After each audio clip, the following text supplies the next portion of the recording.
Nnado had always heard the old stories, the whispered tales of the spirit's trial.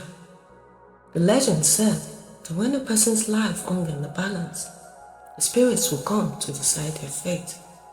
To Nnado, this were just myths, made up tales from the elders. He never believed in them. But now, Nnado wasn't laughing like he used to when he heard those tales. Just moments ago, he had been driving down the long stretch of road. The engine hummed, and the city light blurred past as he pushed the gas pedal harder, eager to reach his destination. Then, out of nowhere, a figure ran across the road. Nnado turned the wheel sharply to avoid it. The tires screeched. The car spun violently. A deafening crunch filled the air, and then the suffocating silence. When Nnado opened his eyes, he wasn't in the car. He wasn't even in the world he knew. He was standing above it, looking down at the wreckage. His body lay slumped in the front seat, motionless. A cold mist swelled around him, and from his depths, a towering figure, cloaked in shadows, emerged. His presence was suffocating. Nnado! The voice was deep, resonating like thunder. You're neither alive nor dead. Your life hangs in the balance. The time has come for you to answer. Will you return to the living or remain lost in the realm of the dead? Before Nnado could respond, the world around him shifted. Nnado found himself standing in his living room. The familiar scent of the home lingered in the air. Freshly cleaned floors and the faint aroma of his wife's cooking. His son and daughter were on the rug, their giggles filling the room. I miss Daddy, his daughter said, glancing at her mother.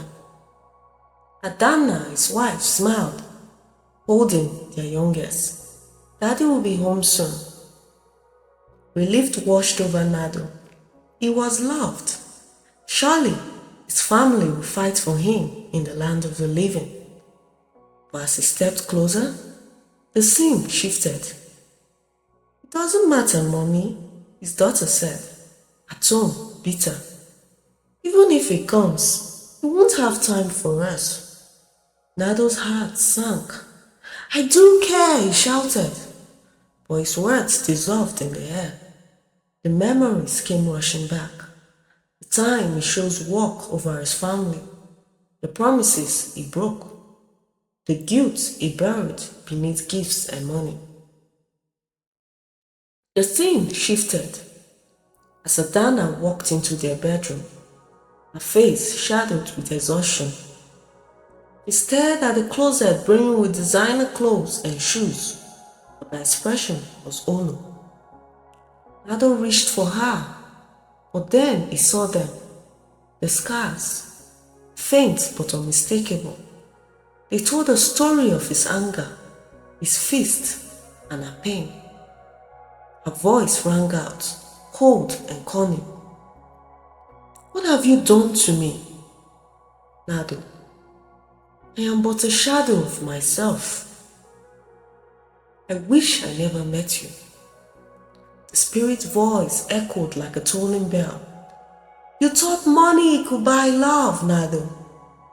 But love, bruised by anger and neglect, cannot be healed by wealth. Even your wife questioned why she ever loved you. Are you worthy of being in the land of the living? And Nnado's face fell flat as he looked at his family. The room faded, replaced by a dimly lit space. Nnado stood before his sister Amara, who was chatting with a friend. You're the best in your class, her friend said cheerfully. Nnado must be so proud. Amara's face faltered, her voice sharp with bitterness. Proud? She echoed. My brother, Nnado, only remembers me when it suits him. He'd rather help strangers than his own blood. A friend frowned. But you've done so well. Surely he helped you at some point. Mara's voice cracked, her frustration spilling over. If not for Emeka, I wouldn't even be here. But Nnado? She scoffed. He couldn't even spare me the same amount of money he throws at strangers for show. He says he's too busy, but I know the truth. He doesn't care. Nado's heart sank as he heard her words.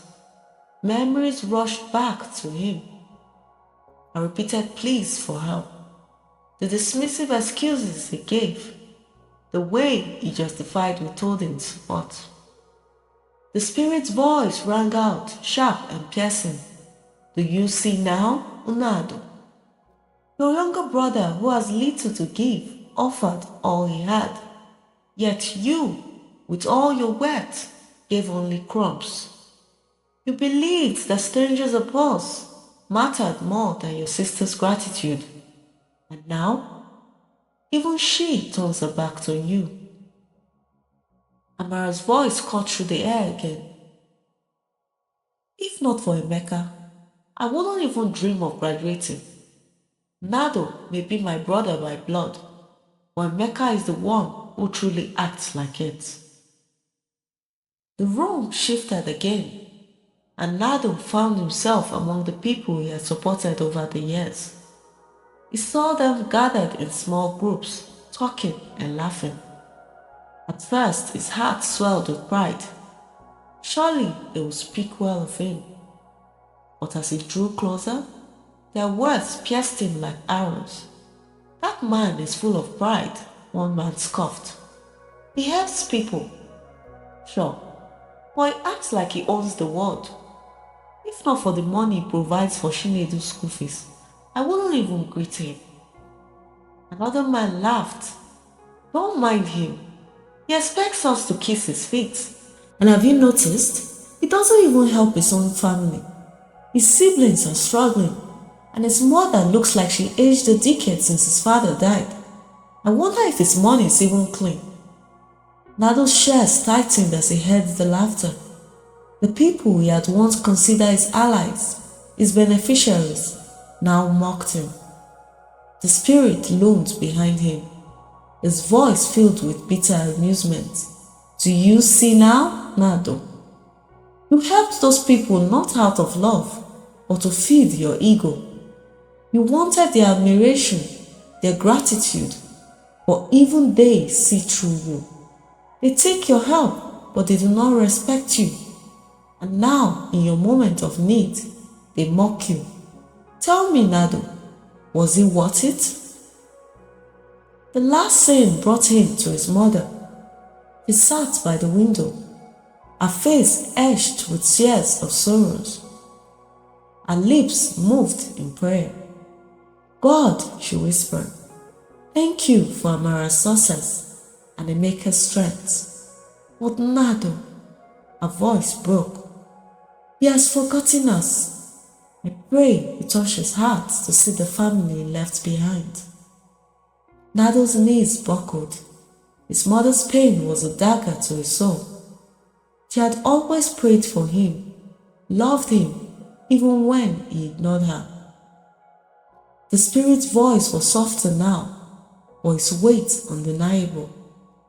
Your mother who gave you life does not condemn you. Yet, even her love cannot excuse your neglect. She prays for your soul while you live for yourself. Came for judgment. The spirit loomed over him. You have seen the truth, Nnado. Your neglect, your pride, your selfishness, they have left you unloved by those who should matter most. The world of the living does not desire you. Tears streamed down Nnado's face. Please, he begged. I see it now. I was wrong. Give me a chance to change. The spirit's laughter was cold. Change? You had time and you squandered it. He stretched out his hand, and darkness engulfed Nnado as he shouted, With a violent jolt, Nnado woke up. His body trembled, drenched in sweat. The accident? The trial? Was it just a dream? He looked around and found Adana, his wife, laying beside him. He reached for her, his hands trembling. "Adana," he whispered. She flinched, but looked at him. "I'm sorry," he said, tears in his eyes.